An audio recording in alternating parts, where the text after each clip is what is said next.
Hello and welcome to the topic Evaluating and Improving Guidance.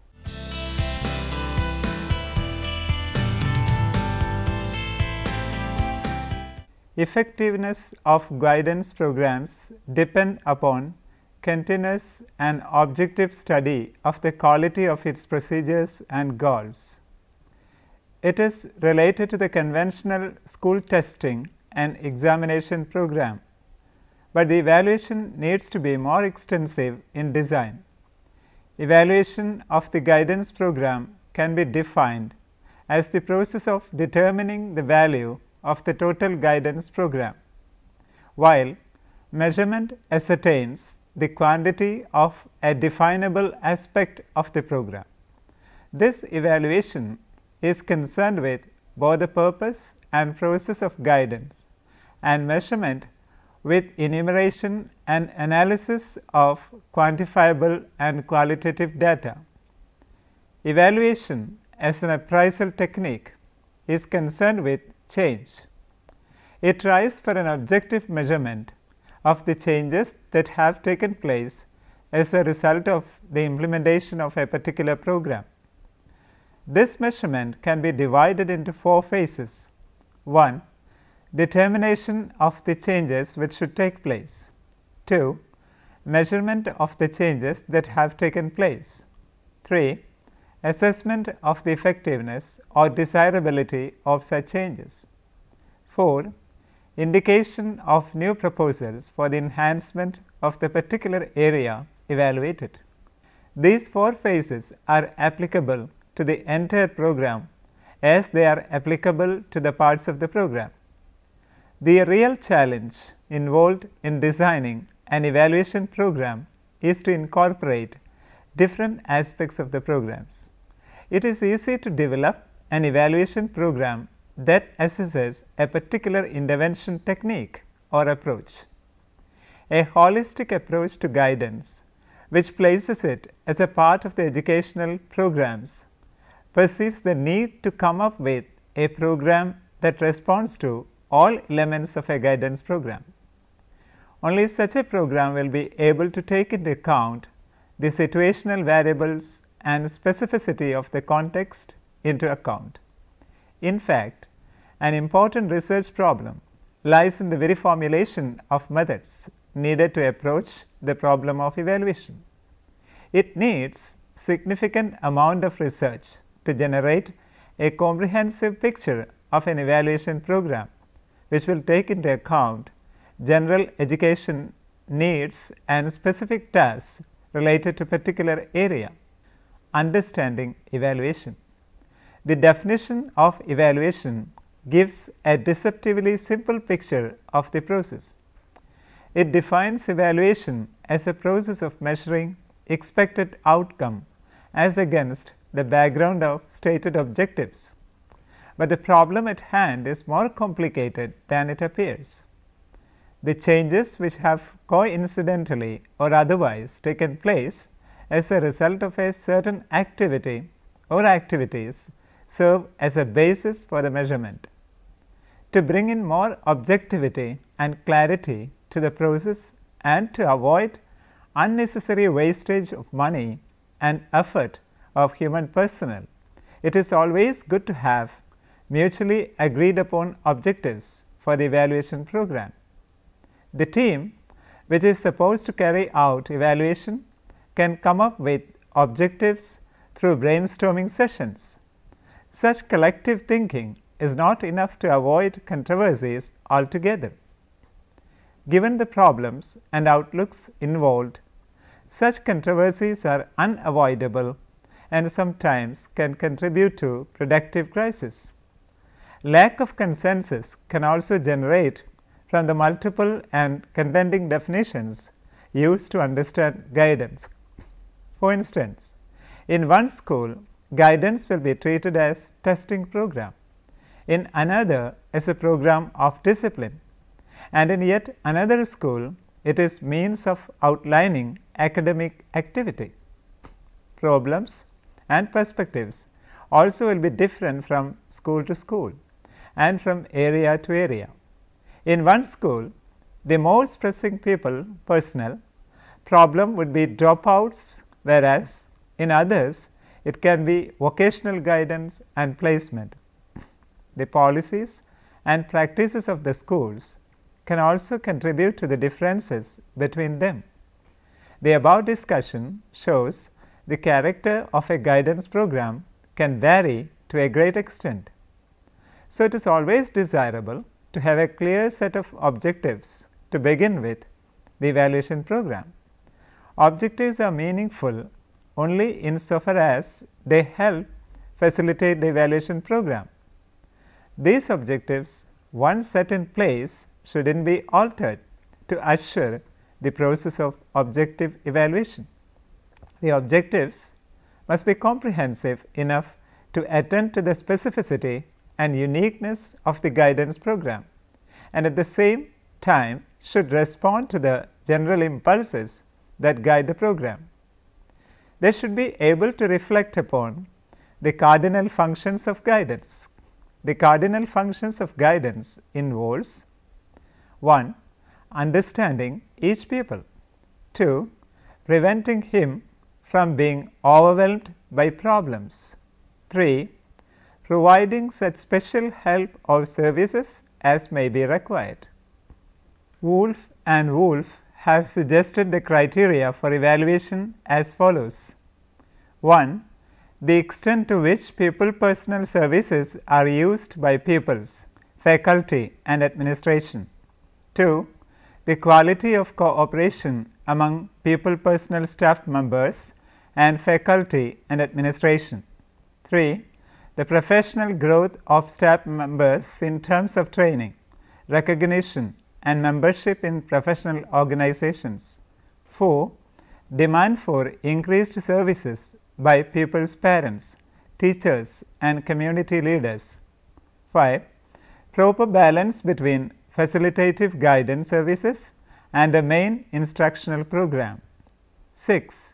The extent to which the program has retained pupils, placed them in their optimum learning situation, increased their achievement, etc. The above suggestions of objectives and criteria as well as others of the same nature must precede any discussion of methods. They are in fact necessary since they explain what the guidance program is trying to accomplish and why. But setting up the criteria is only the first step of the process. It involves a number of other steps to make it in a form that is ready for implementation. The first one among them is the method of data collection. Throughout the school years, the pupil comes under appraisal and instruction. The agents of these appraisals vary from teacher to parent to guidance personnel, but all of their interventions are crucial in shaping the conduct of the student. So, there is an obvious difficulty involved in isolating the variable which influences each pupil. When we try to understand the classroom situation where multiple variables are in operation, this problem becomes acute. It is not easy to establish a simple cause and effect relation between one single variable and the behavior of the student. Another important issue that of establishing the amount of lapsed time necessary for determining the influence of the guidance program upon the individual. To put it in other words, the effects of guidance will be apparent with the passage of time, and we have to keep long temporal frameworks to understand the effectiveness of it. Regular systemic follow-up is an important part of it. The records of these routine follow-up sessions must be kept clearly for the further access of the researcher. Another important factor concerned with the collection of data is related to the approach or procedure used. Three major procedures used involve survey, experimental cross-section and developmental method. The developmental method is the most laborious and most effective process to gather data on guidance program, and it involves observation of in students throughout their developmental stages. Researchers who have engaged with the existing literature critically have pointed out the fact that there exist many methods that can be employed in an evaluation program. They are broadly classified as follows. Follow-up. In this method, the researcher asks the group what happened then. Client opinion. In this method, the team is confronted with the question, what do you think? Expert opinion. In this method, further information on an observed phenomenon is elicited from the experts. Within group changes.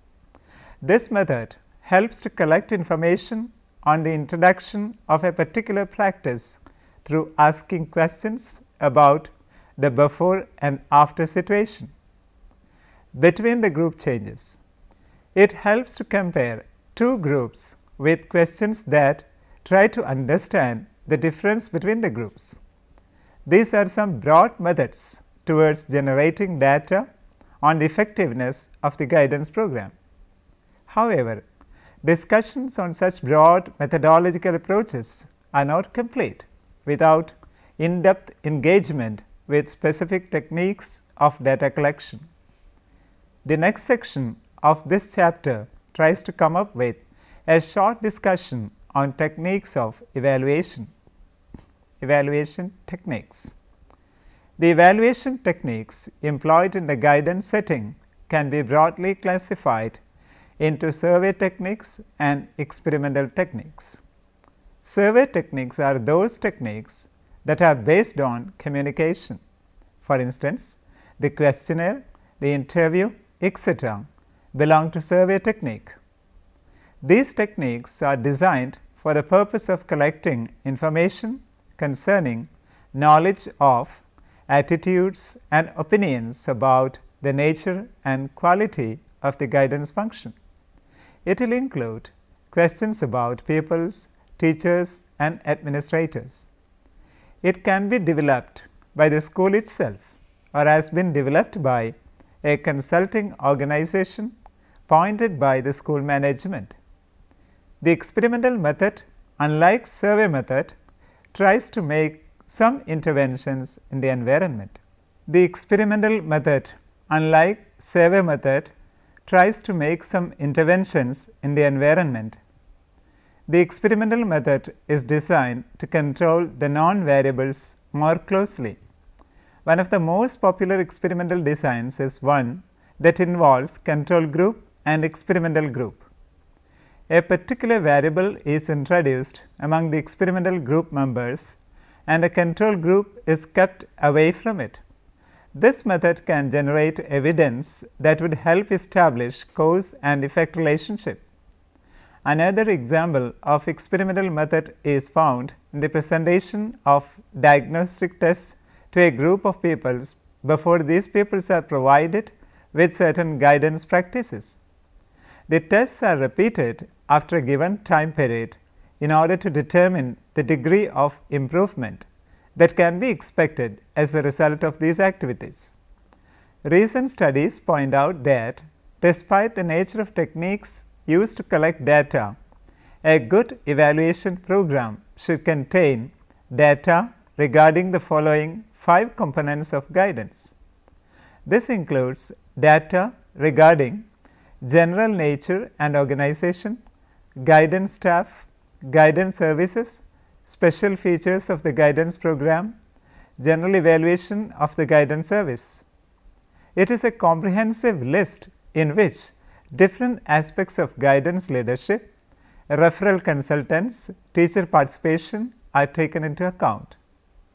The same is applicable to guidance services too, where individual inventory services, informal services, counseling services, placement services and follow-up services are evaluated. An ideal guidance evaluation program starts with the evaluation of administrative basis for guidance services. How well informed the administrative body is about guidance program is assessed there. It is assessed through the looking at the clarity of roles assigned to the team members and the records kept on each of the processes. Important observations regarding significant areas of guidance functioning, such as in-service training, procurement and accessibility to materials, are made during this step. The next step is the evaluation of individual inventory services. At this stage, the sources used to gather information on the individual student is understood and evaluated. These sources can vary from interviews, autobiographies, scattergrams and test results to physical examination reports. How the guidance program engaged with these valuable data sources is taken note of. The next area is that of psychological testing. The evaluation program tries to find out whether the testing program is adequate, what is the time interval between two testing programs, and how the test results are used in the guidance program, etc. The next step tries to find out the adequacy of informational services. This includes the information available on vocational choices and career planning, etc. Another major area which demands careful scrutiny in the evaluation program is the counseling services. This evaluation includes all aspects of counseling, such as the physical space available for the practice to the competence of the counselor and the time allotted for counseling services. The level of integration counseling services have with the total guidance program too is evaluated. Follow-up services, orientation and articulation between schools, influences of guidance services are the other major areas of evaluation. The concrete outcomes that show the effectiveness of a guidance program are decreased dropout figures or increased retention, better long-term planning for students and decreasing percentage of scholastic failures. No checklist is complete when it comes to tapping the specific needs of the schools. They are bound to make omissions. But as the checklist becomes more inclusive and exhaustive, a checklist provides positive proof for the benefits of guidance and thus contributes to the rationale of the enlargement of the guidance program. The above mentioned techniques help to collect data on the crucial areas of guidance evaluation. Improving guidance. Improvement of guidance starts primarily through identifying the problems and gaps in the basic areas of functioning. The following questions try to reflect upon some of these problems. 1. What are the sources of a perceived problem or gap in the guidance program? 2. Are there adequate records on the program? 3. What is the nature of teacher-pupil and counselor-pupil relation? What is the level scholastic achievement of pupils? 5. What is the nature relationship between school and the community? 6. What is the student morale level? 7. Whether students are informed about vocational choices. 8. Do the different stakeholders of the program, such as teachers, counselors, administrators and community agencies, work cooperatively together? 9. How successful is the program in generating and maintaining interest in guidance activities? 10. Does the program stimulate open thinking and participation? These questions suggest the presence of a host of areas that should be addressed to make a guidance program effective. An ideal guidance improvement program should intervene in all of these areas to improve the overall effectiveness of the program. But the most important of them is the management of human personnel involved in this process. Guidance basically is a personal service function, that is, a service that depends upon human personnel for the execution of it. So, the improvement of the program too starts with people who are providing the services. A guidance team usually consists of 3 types of people: administrative leaders, teachers, and people personnel workers. The success of a guidance program comes from the well coordinated efforts from all of the team members. If we take it to a broader framework, the success of guidance also depends upon the support provided by the community in general. But the actual service providers are the above mentioned 3 groups of people. So, the most important method to improve the quality of guidance service is to provide in-service and counselor training. It is usually conducted by the administrative leadership. The idea is that the administrative leadership will provide the 4 M's that are necessary for successful improvement of a program, namely money, materials, basic infrastructural and other facilities and equipment, men, that is guidance workers, and management, that is leadership. The administrative leadership functions as a bridge between the guidance team and the community, and thus connects the program to a larger social fabric. As mentioned earlier, the most important method to improve training is in-service training. It is different from pre-service training and is designed for those who are already in the job. In-service training tries to improve the competence and skills of the personnel who are involved in the guidance program. In the case of guidance, it has been found that many people personnel workers have had only introductory guidance courses or no formal training at all in guidance practices. Quite often, teachers have been assigned to counselor position without even providing the basic training.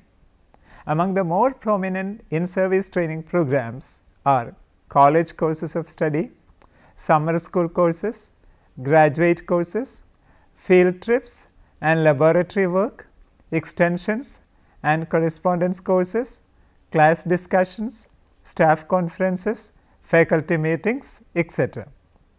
Since guidance is a dynamic process where the guidance worker is facing students at different developmental stages and different needs and requirements, the in-service training must be able to impart the flexible outlook and mature approach regarding guidance. In-service training cannot replace the basic preparation programs. Rather, it acts as a supplement to such programs. Forms and methods of in-service training should be varied and adapted to the specific need or what the situation demands. Let us summarize the major points we have discussed so far. Evaluation of the guidance program can be defined as the process of determining the value of the total guidance program, while measurement ascertains the quantity of a definable aspect of the program. Effectiveness of guidance programs depend upon evaluation or continuous and objective study of the quality of its procedures and goals. This evaluation is concerned with both the purpose and process of guidance, and measurement with enumeration and analysis of quantifiable and qualitative data. Evaluation as an appraisal technique is concerned with change. It tries for an objective measurement of the changes that have taken place as a result of the implementation of a particular program. This measurement can be divided into 4 phases. 1. Determination of the changes which should take place. 2. Measurement of the changes that have taken place. 3. Assessment of the effectiveness or desirability of such changes. 4. Indication of new proposals for the enhancement of the particular area evaluated. These 4 phases are applicable to the entire program as they are applicable to the parts of the program. There are many techniques used for evaluation. They broadly fall into survey method and experimental methods. In-service training is the most important method used for improvement of guidance program. Evaluation depends upon 4 M's, namely money, materials, men and management. Now, you can try to answer the questions given here. What is the role of measurement in evaluation? What is the importance of setting up objectives in evaluation process?